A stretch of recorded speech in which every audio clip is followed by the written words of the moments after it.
Hello ভাই brother, আজ আমরা চলে এসেছি সেই কুষ্টিয়া ঝিনাইদহ ইসলামী বিশ্ববিদ্যালয়তে। আর এখানে এসে জানতে পারলাম যে এখানে অনেক ধরনের খাবার পাওয়া যায়। আর এখানে এসে আমরা আজকে চিন্তা করলাম যে আমাদের কাছে 50 টাকা আছে। এই 50 টাকার চ্যালেঞ্জ, যে এই 50 টাকা আমরা কি কি খেতে পারি। আর আপনাদের দেখাবো যে 50 টাকায় ইসলামী বিশ্ববিদ্যালয় ক্যান্টিনে এবং যে খাবারের দোকানগুলো আছে সেখানে 50 টাকা আপনি কি কি খেতে পারেন। আর এটাই আপনাদের দেখাবো। আর যাতে আপনারা এসে জানতে পারেন যে এখানে কোথায় বা কোথায় কি খাবার বিক্রয় করা হয়, এটা জানলে আপনাদের সুবিধা হবে এবং আপনাদের কোনো দুর্ভোগ হবে না, এটাই আশা করি। বন্ধুরা, এবার আমরা সেই 50 টাকার চ্যালেঞ্জের প্রথমে খাবারটা খাচ্ছি, 10 টাকার মুড়ি। এটা খেয়ে দেখি, বিসমিল্লাহ।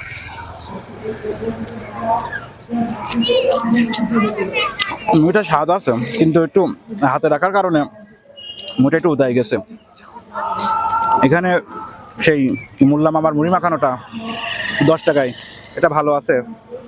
আমাদের কাছে এখনো 40 টাকা বাকি আছে এবং আপনাদেরকে দেখাবো যা 40 টাকা ক্যাম্পাসের ভিতরে কি খাবার খাওয়া যায়। আর এই মুড়িটা আপনাদের সাজেস্ট করা যায়, মুড়িটা খেলে আশা করি যে আপনাদের ভালো লাগবে। এবার আমরা মজিদ চাচার সেই আম মাখানো খেয়ে দেখবো।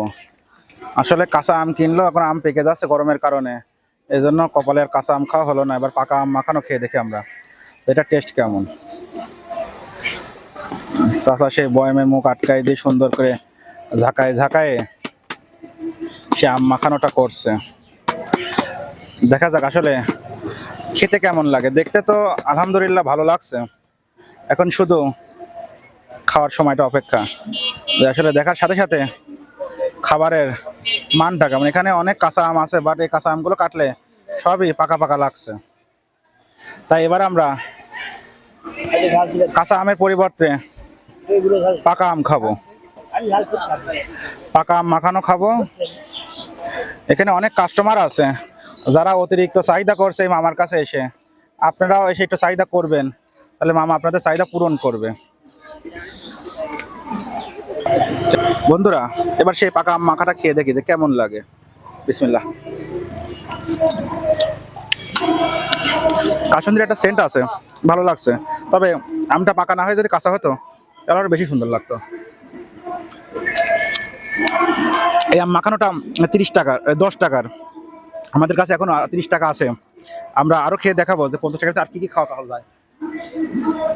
তবে আমটা আপনার চেষ্টা করবেন কাঁচা আম খাওয়ার জন্য, কাঁচা আম খাইলে এটা বেশি স্বাদ লাগবে। এবার আমরা গরিবের কোণ বানানোটা দেখবো। এই কোণ থেকেই নাকি এখন আধুনিক যুগে সুপার শপে, বড় বড় শপে কোণ পাওয়া যায়।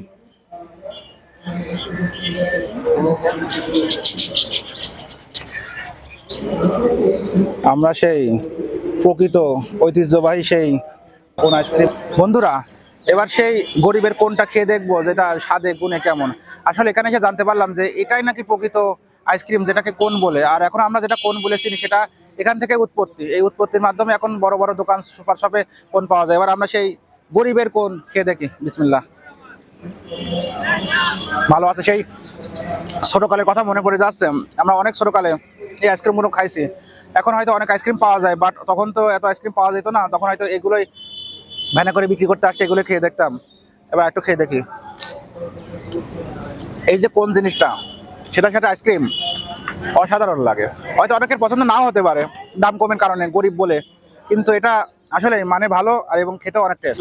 আর আমাদের 20 টাকা এখনো বাকি আছে, আমরা আরো খেয়ে দেখবো যেখানে কি কি পাওয়া যায়। বন্ধুরা, আমাদের কাছে এখনো 20 টাকা আছে, আর সেই 20 টাকা দিয়ে এবার আমরা তাল খাবো। তালের দাম হলো 10 টাকা। বন্ধুরা, 3 আটি 10 টাকা। এবার তালটা খেয়ে দেখি। তালটা ছোলায় আসলে বিরক্তিকর। তালটা মিষ্টি আছে, ভালো আছে, কিন্তু কাটতে যায় রসটা বের হয়ে গেছে। রসটা থাকলে আরো ভালো লাগতো। আমাদের কাছে এখনো 10 টাকা আছে এবং আপনাদের দেখাবো আর 10 টাকা কি কি খাওয়া যায়। বন্ধুরা, আমাদের কাছে ছিল লাস্ট 10 টাকা। সেই 10 টাকা দিয়ে আমরা সেই লেবু শরবত খাচ্ছি, সেই গরমের আরাম। হ্যাঁ, শরবতটা স্বাদ হয়েছে, ট্যাংটা নিয়ে নাই, ট্যাংটা নিলে অতটা পছন্দ হয় না, তাই শুধুমাত্র লেবু আর বিট লবণ দিয়ে শরবতটা খাচ্ছি। গরমে ভালো লাগছে। আর আমাদের 50 টাকা চ্যালেঞ্জটা এখানেই শেষ হলো। আবার অন্য কোনো জায়গায়, অন্য কোনো নতুন খাবারের গানে আপনাদের মাঝে আবার আমরা উপস্থিত হব।